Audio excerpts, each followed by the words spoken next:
Hi YouTubers, this is Jerry Christian, and it's like 10:45 at night. So my PJs, my kids are in bed. I'm hella tired. The reason why I was making this video is I was listening to the song by Ryan Cabrera. It's an old song. It's called She. And every time I hear that song, it just makes me think of the first moments I got to hold both my daughters after they were born in my arms. And I don't know, I just get emotional when I hear that song. It's just like, and I look at them now and they're getting older, like they don't have boobs or anything yet, thank God, but it's just like weird. One day you're holding your kids in your arms at the hospital, so how cute their little hands on your feet. Now they're walking, babble, they don't talk.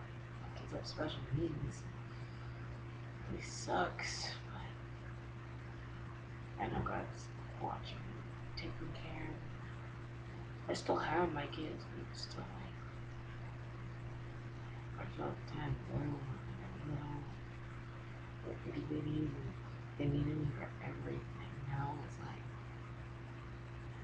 the only time they come to me is when they have a boo boo or they need someone to hold them, or they want someone to cuddle with when they go to sleep. But other than that, it's like, ugh, go away, mom. It's just weird.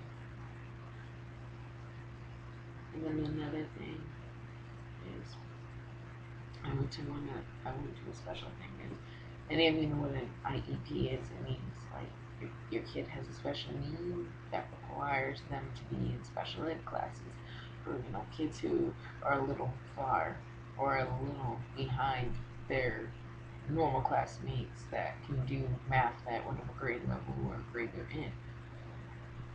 Well, see, my oldest daughter has an IEP, and it makes me sad because I know she's gonna get picked on for it when she goes to school.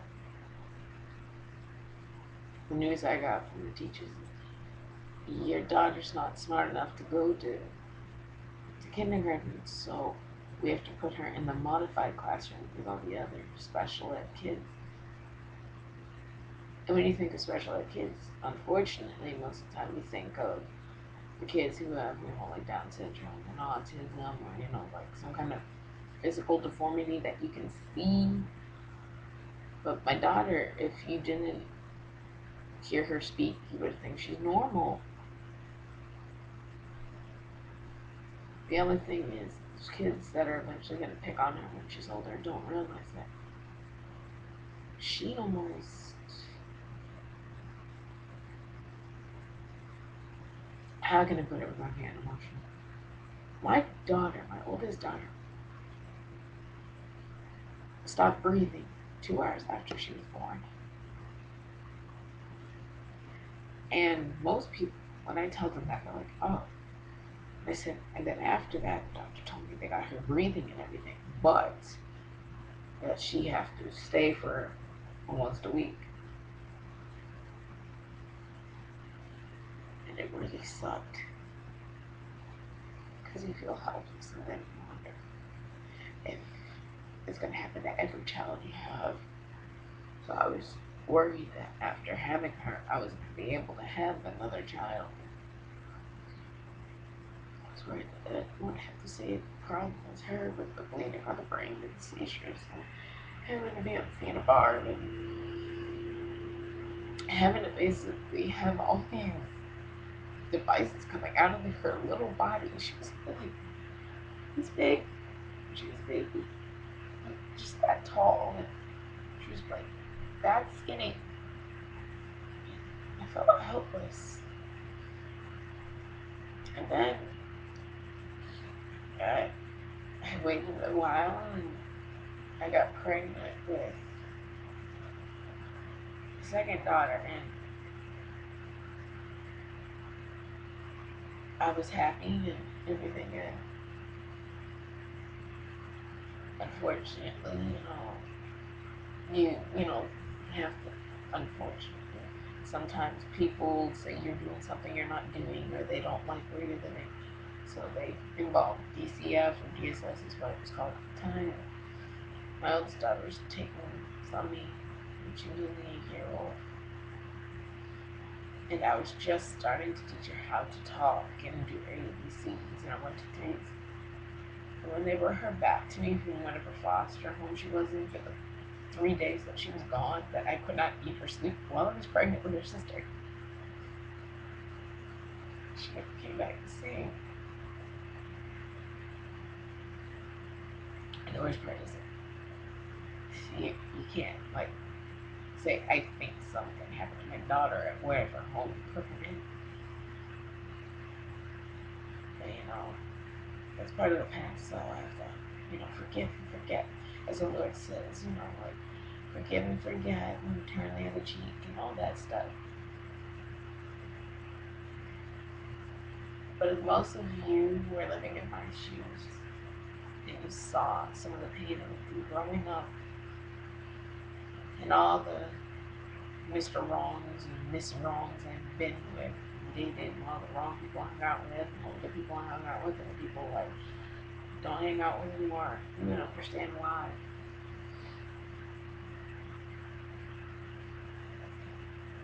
It's not easy. See, I have an eating disorder.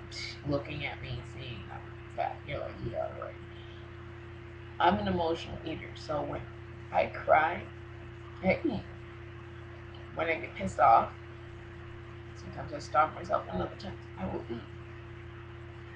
An emotional eater is someone who just eats, and sometimes they don't know if it's because they're hungry or if they're just eating because they're in a good mood or a bad mood. And I was picked on growing up, and I don't need to scare anyone off, but I feel like I'm slightly crazy because of it.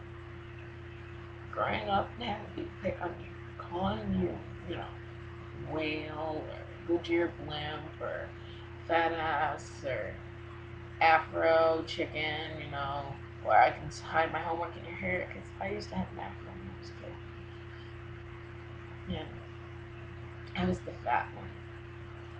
And my best friend was the skinny one. So when people would ask her where I'm at, they would say, "Where's your fat best friend?" They wouldn't remember my name. And I think the worst part growing up is you never realize how cruel kids are until after you've grown up and you've moved away from the situation.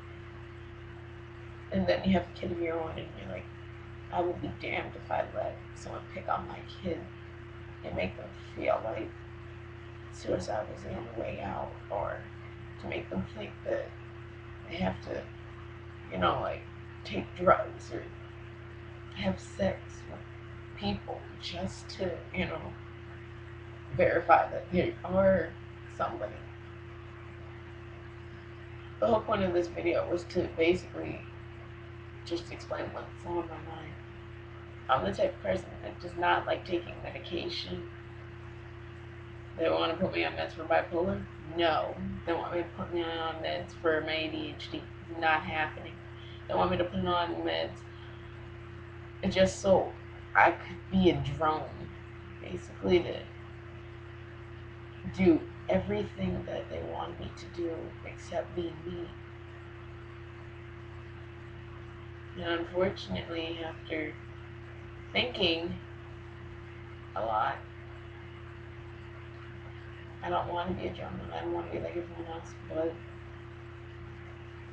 for my kids' sake, I think I might have to get on a couple of medications just so I can control my temper. Like, you think I'm sweet.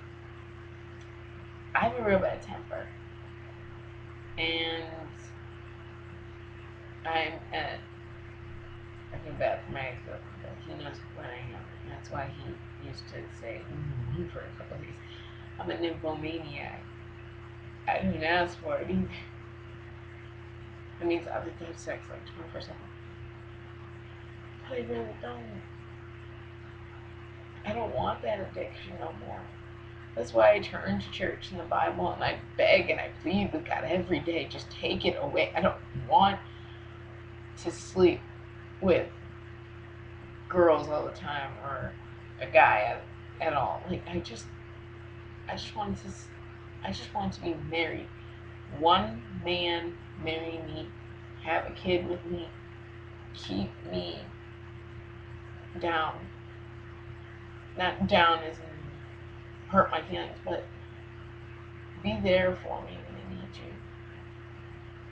I just wish sometimes I kind of envy my friends that, were lucky enough to meet that special someone before they left high school. So they're married and they have kids and they're happy.